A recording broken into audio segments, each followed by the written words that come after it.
All right, so let's start with the big story that we are tracking on WION at this hour. After weeks of talks and also attempts at diplomacy, there's been no visible breakthrough in reducing the tensions between Russia and Ukraine. And in the latest, NATO's Chief Jens Stoltenberg has proposed another round of meetings, this time between Russia and the allies of the North Atlantic Treaty Organization, to try and ward off a possible Russian attack on Ukraine. The proposed discussions were announced following talks with German Chancellor Olaf Scholz. NATO will also send a written response to Russia's security demands pretty soon, addressing issues like arms control, disarmament and non-proliferation in the region. Jens Stoltenberg, however, has stressed that while the alliance is ready to listen to Russia's point of view, it will not compromise on NATO's ability to defend its allies.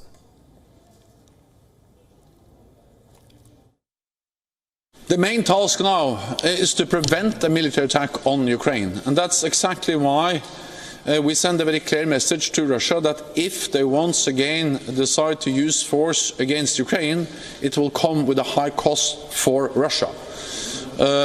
Economic, financial, political sanctions.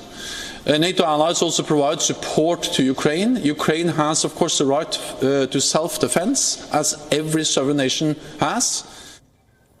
Now, Germany, meanwhile, has said that it is ready to discuss the halting of the Nord Stream 2 pipeline should Russia decide to attack Ukraine. Now, Russia's Foreign Minister Sergei Lavrov, in a press conference with his German counterpart, however, maintained that it is not Russia that is doing the threatening, but rather it is the Russians who are being threatened. Мы никому ничем не угрожаем. Но слышим угрозы в наш адрес, объяснили, что мы не можем принимать какие-то требования, касающиеся действий наших вооруженных сил на нашей собственной земле. Now, it is important to remember that Ukraine is not a NATO member and the Western military alliance is under no treaty obligation to in fact defend Ukraine. And this is why the European Union has some pretty big decisions to make. If NATO were to decide to act against Russia, then there is a risk of the conflict spilling over into NATO's territory around the Black Sea. And also NATO's Chief Jens Stoltenberg had made this crucial distinction back in the month of November, that Ukraine was not a NATO ally, but a very highly valued partner.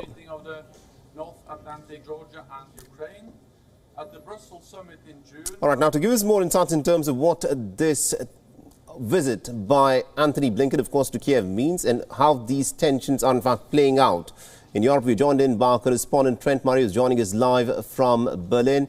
Good afternoon to you, Trent. Thank you very much indeed for joining us in this broadcast and WION. Now, Anthony Blinken is in Kiev. We just heard him speak a little while back where he insisted that diplomacy is the way forward. But looking at the way as to how talks have panned out so far, both sides, both the Americans and also the Russians, seem to have some very clear demands and neither side is willing to budge. How will diplomacy proceed from here? Well, that really is the million-dollar question, isn't it? Diplomats both in Moscow and Washington trying to work through these soaring tensions between both sides, and that is why Anthony Blinken is now in Europe for this whirlwind diplomatic trip, a real fly-in, fly-out visit across 3 cities. He's in Kiev right now, speaking to the Ukrainian government. He'll come to Berlin tomorrow to speak to German officials, and then those high-stakes talks with the Russian side.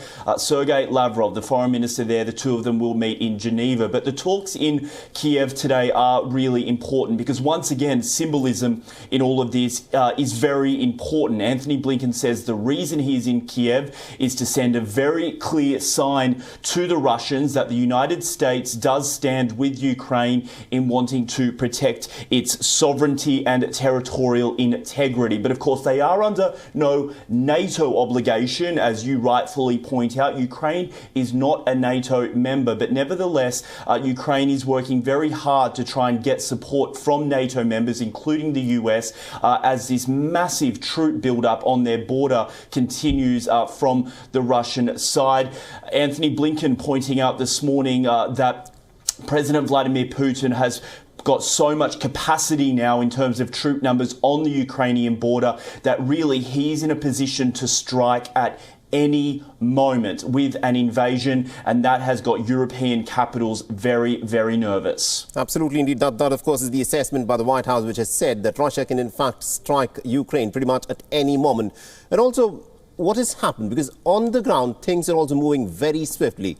Russia, as a part of the military exercises, is also moving troops into Belarus. The United States fears that this could, in fact, lead to the stationing of nuclear weapons in Belarus. So, on the one hand, while talks continue, the fact is Russia, besides the fact that it has over 100,000 soldiers stationed along the border with Ukraine, is also trying to ratchet up the pressure even more. With this being the stance, at this point of time, what is Anthony Blinken bringing to the negotiating table?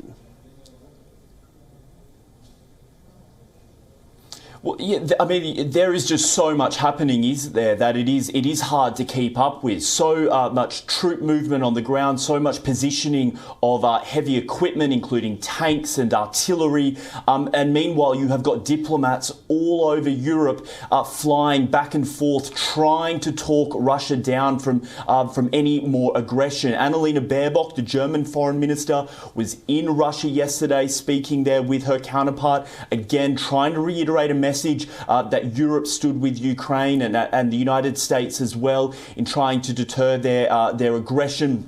I mean, I think simply right now, what Anthony Blinken is trying to do is not just deter them from any sort of incursion, that's the Russians, but also to make it very clear that if indeed Vladimir Putin does, for want of a better expression, pull the trigger and decide to invade, that there will be a very high price to pay, including economic sanctions, as well as a discussion around this controversial Nord Stream 2 gas pipeline, which is designed to pump gas directly from Russia into Germany, a very lucrative project which could make a lot of money for the Kremlin. But nevertheless, Germany is now starting to come to the table, so to speak, and say, if indeed energy is used as a weapon, then that pipeline just will not be switched on.